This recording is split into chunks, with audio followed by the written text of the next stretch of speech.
Hello listeners, मेरा नाम है श्वेता। स्वागत है आप सभी का मेरे इस यूट्यूब चैनल लखनऊ लर्निंग में। लिसनर्स, आज की इस वीडियो में हम principles of effective writing communication के बारे में जानेंगे कि क्या क्या सिद्धांत होते हैं राइटिंग कम्युनिकेशन के। अगर आपको बहुत ही ज्यादा प्रभावशाली बनाना है आपका राइटिंग कम्युनिकेशन, तो कौन कौन से सिद्धांत को फॉलो करना होगा, कौन कौन से प्रिंसिपल्स को फॉलो करना होगा आपको, सो उसके बारे में जानते हैं।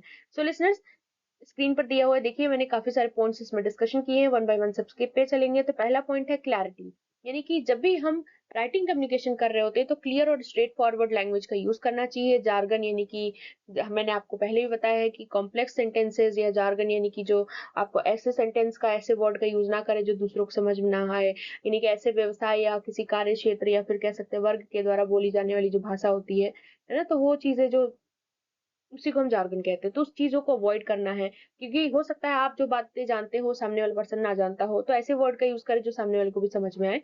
तो कॉम्प्लेक्स सेंटेंस का यूज जो बेसिकली है उसको अवॉइड करना चाहिए, ताकि आपका मैसेज दूसरों तक आसानी से समझ में, दूसरों को आसानी से समझ में आ जाए। तो लिसनर्स, दूसरा आता है हमारा कंसाइजनेस। यानी कंसाइजनेस में क्या होता है, कंसाइज फॉर्म में होना चाहिए, यानी ब्रीफ होना चाहिए, टू द पॉइंट होना चाहिए।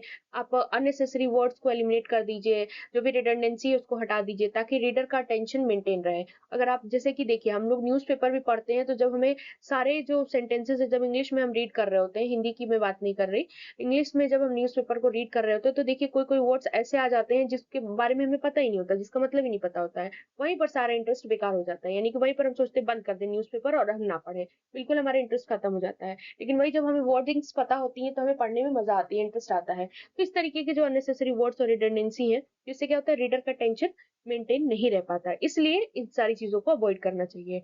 तीसरा पॉइंट आता है कोहेरेंस। कोहेरेंस में क्या है लिसनर्स, तो अपने आइडियाज को लॉजिकली ऑर्गेनाइज करें, हेडिंग्स का यूज करें, बुलेट पॉइंट्स का यूज करें, पैराग्राफ को लिखे, पैराग्राफ में लिखे, ताकि एक जो आप कहना चाहते हो मैसेज उस सामने वाले तक अच्छे से पहुंच जाए। जैसे देखिए, अगर हम एप्लीकेशन वगैरह लिखते हैं या फिर लेटर वगैरह लिखते हैं, जब हम हिंदी की मतलब मैं हिंदी या इंग्लिश दोनों में लीजिए, तो जब भी हम ये सारी चीजों का यूज करते हैं तो हम क्या होता है कि हमें बहुत ही पढ़ने में आसानी होती है, और बहुत अच्छा देखने में भी, फॉर्मेट भी अच्छा लगता है और देखने समझने में भी आसानी होती है हमें। नेक्स्ट आता है फोर्थ पॉइंट, ऑडियंस अवेयरनेस।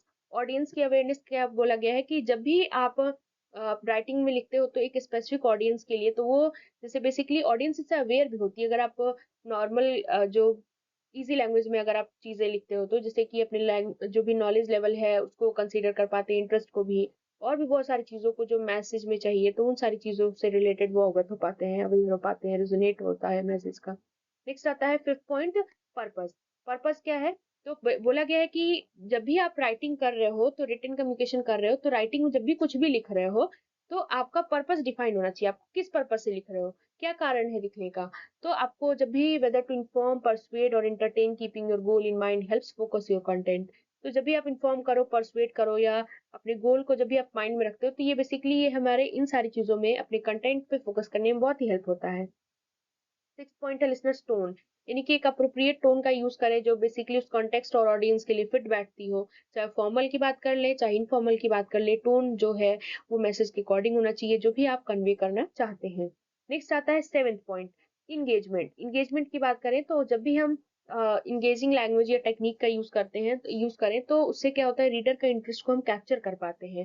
जैसे क्वेश्चंस हो गए, एनेक्डोट्स हो गए, या रिलेवेंट एग्जांपल्स हो गए, उससे राइटिंग बहुत ही ज्यादा रिलेटेबल बनती है। जैसे मान लीजिए मैं ही आपको समझा रही हूँ, उससे रिलेटेड मैंने जो भी आपको एग्जांपल्स दिए, तो उससे क्या होता है कि जब रिलेटेबल होगा तो आपको भी समझ में आएगा कि अच्छा, ये कहने की कोशिश हम कर रहे हैं।